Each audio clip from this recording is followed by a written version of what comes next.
Even within the same community, language can be used to check you. For example, you talk white. Oh, you think you're better than us now? And that hits different because now it's not just about how you speak, it's about how people perceive who you are.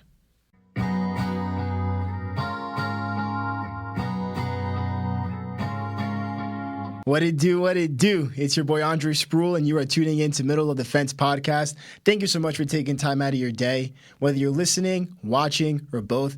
As I like to say, time is the most valuable thing on this earth because we can spend it but can't make it back. So as always, thank you for your time.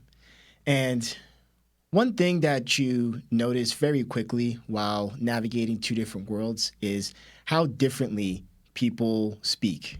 Whether you grew up with navigating two worlds from a socioeconomic perspective, cultural perspective, or whatever the case may be for those that are tuning in. But let's start on the tough terrain side of things. Because over there, language isn't just communication. It's survival. And in those environments, the way people talk is fast, expressive, and layered.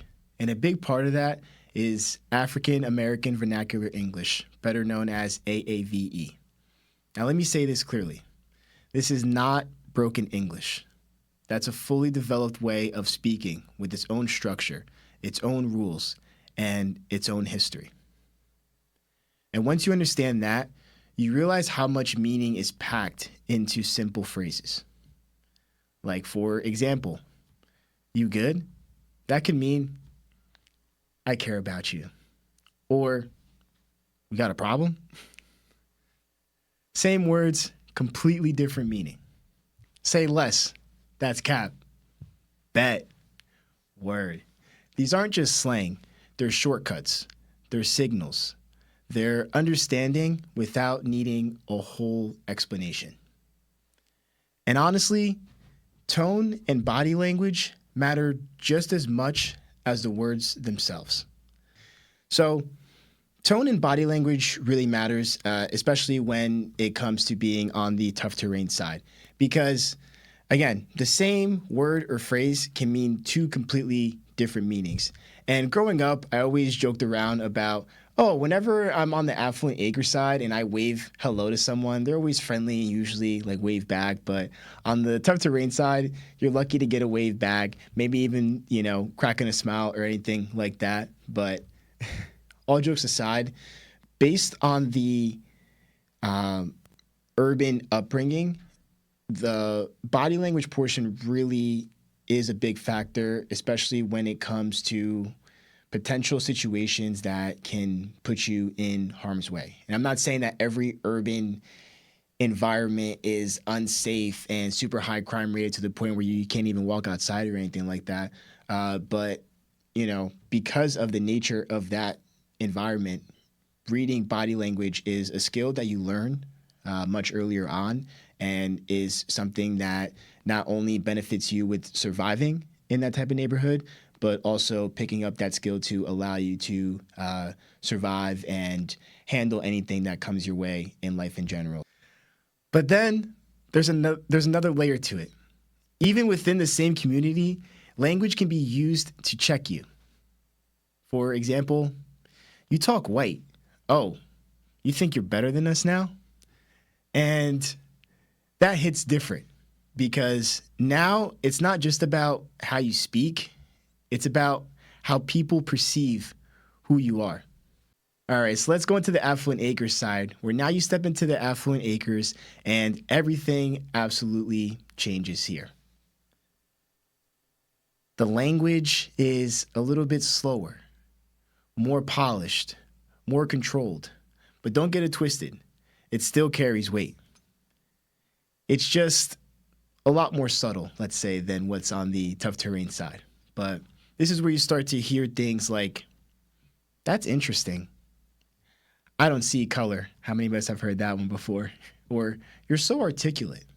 And on the surface, it sounds positive, but underneath, there's something else deeper that's being communicated. That's where the ideas of microaggressions come in. Something that Daryl Wing Sue talks about in her study. These are small everyday comments that can carry exclusion or bias, even if the person didn't intend it that way.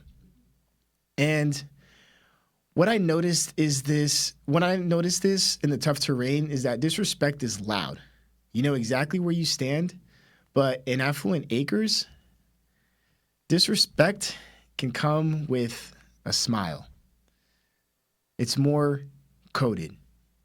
So with the language and the way that words are coded on the Affluent Acres side, what can happen is that you can be paid a compliment and you can take it at face value, but there's a deeper more hidden message behind it. And I'm not saying that, oh, if someone grew up from a suburban background and compliments you that, that they're trying to throw shade or anything like that. I just want to be very, very clear about that. There's people that can genuinely pay you a kind compliment, but when it's obvious that you didn't grow up in a suburban type of upbringing because of, external factors like your race or the way you dress or the way you speak or anything that falls into that category, words can be used in a more tactile way. Tactile, trying to use the big vocab for you guys there, Affluent Acre style. And, this is something that I realized early on and something that I wasn't made aware of until I started becoming friends with fellow classmates that, either had a similar upbringing to myself or, have a similar race or ethnic background. And, when you first come to that realization, when you're on the receiving end of receiving a compliment that's actually not a compliment, it does make you feel dehumanized in a way. And frankly, it does suck, regardless whether you hear that as a child, teenager, or as a grown-up. But it's something that is a reality that comes with the Affluent Acre side. And what makes it even more sad is that sometimes there's people that navigate their whole lives without even realizing that, certain phrases and words that can be used as compliments can actually have a much deeper and darker hidden message to it. And you learn real quick how to respond without making things uncomfortable, even when something feels off. So let's talk about how it looks like when both worlds collide when it comes to this matter. Now, this is where things get interesting because when you live between both worlds, you start code switching, which is the common term that everyone knows. And let's clear something up when it comes to code switching. It isn't about being fake. It's about adapting. It's about reading the room. Sometimes it's even about survival. You go from, yo, what's good, to, hey, how are you, in a split second. You might say something one way at home and a completely different way somewhere else, right? And sometimes you slip. You say, you buggin', but you say that in the wrong sentence and looks around and everybody freezes. Or someone hears bet and thinks you're talking about gambling, especially with how popular sports gambling is these days. Or you go back home and now you're getting clowned for sounding quote unquote different. And in other spaces, you hear you're not like the others. And it's like, where do I actually fit in? Now, when the two worlds collide at this point, this is where things really get illuminated to the fullest, right? So when you see it from an Affluent Acres perspective, you start to get compared to, peers that resemble you in a way. Again, whether it's through they resemble you through race or ethnicity or anything that is a clear indicator that you're just different. And, just you're not like the others, or you're one of the good ones. You know what I mean? It doesn't take a rocket scientist to figure out that that's a blatant example of, racism, low key, high key. And on the tough terrain side, so it's not like that tough terrain is completely absolved of this as well, because again, being different on that side showed up because of the way that I speak, and one of the common things I was always told was, you talk white. And you think you're better than us because, you're getting this type of education and, just experiencing a whole different world that's much different than something that my peers and neighbors and all that growing up probably won't ever experience in their lives, to be frank. But when you're caught in the middle like that, it really just further adds to, where do I fit in? Where do I belong, right?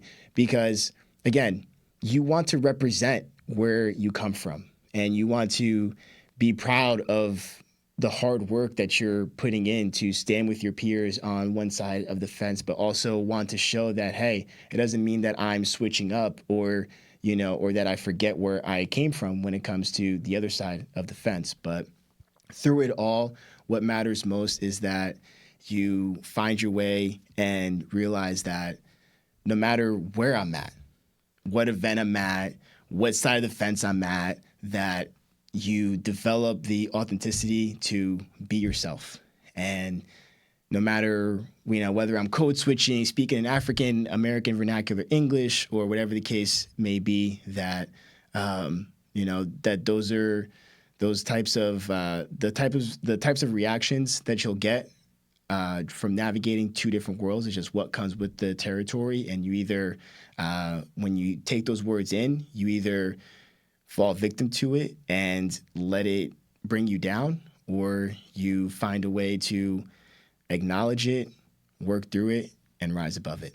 Because now you're either explaining yourself or defending yourself based on the environment that you're in, whether you have those slip-ups or, just trying to talk how you do. And that's what it really feels like to live in the middle of the fence. And frankly, at the end of the day, language tells you everything about culture. And you don't need to travel the world to know that. And in tough terrain, language is rhythm, connection, and survival. And in Affluent Acres, language is control, perception, and power. And growing up between both, it teaches you how to translate, how to adapt, and how to recognize when words are being used to define you. Now, the question that I pose for the audience today is, what's a phrase, word, or way of speaking from your environment that people outside of it just don't understand? And have you ever had to change how you talk depending on where you are? It was a wordy question, so let me make sure that I repeat it for you guys. So again, what's a phrase, word, or way of speaking from your environment that people outside of it just don't understand? And secondly, if you ever had to change how you talk depending on where you are. Drop it in the comments, shoot us a message, or just take some time to ponder on it. I'm really curious to hear your guys' perspective and what you have to say in regards to this matter. This is yet another reminder that no matter which side of the fence you grew up on, we're all more alike than we think. My name is Andre Spruell. Catch you guys next time.